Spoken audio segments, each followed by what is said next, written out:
साधूनां स्वाहा प्रगणादिर्महानुद्रुणे परमासस्ता आदेशण परिषदुकान् साक्षां देवो दिल्लादिग्नि प्रतोषिकमेभ्यो दिरेशनाशको दानव्य सदस्ति भान्दापरिणोद्रे शास्त्रे योगमाय सुस्वा गो ब्रजतवैनं चित्तवे नृत्यान्दनेमान आगस्त्रकं समदानोरिकवि लोकैकमानयन्तां कात्यायनाथ हेगण्डि उमाजी हि ननोति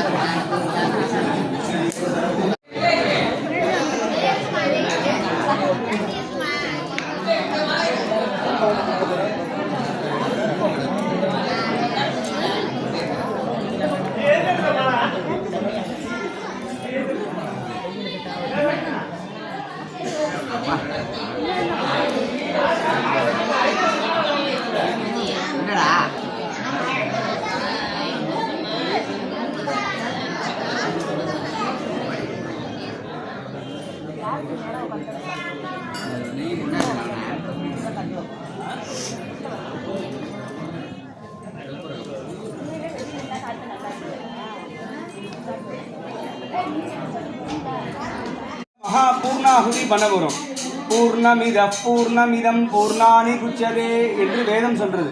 இந்த பூர்ணாகுதி நேரத்தில் நம்ம என்ன விஷயங்களே நியாயமான கோரிக்கை எதை வேண்டுகின்றோமோ அந்த கோரிக்கையை சுவாமி உடனே நிறைவேற்றி வைப்பார். அடுத்த மண்டலாபிஷேக பூஜை, இந்த பூஜை முடிச்சு அடுத்த வருஷாபிஷேகம் வரப்போகுது.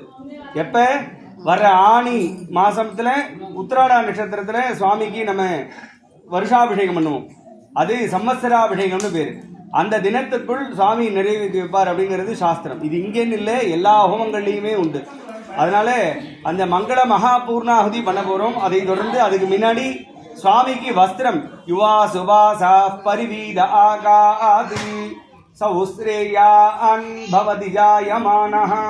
நம்ம சுவாமிக்கு தரக்கூடிய வஸ்திரம் 100 மடங்காக பெருகி நமக்கு வஸ்திரமாக கிடைக்கும்.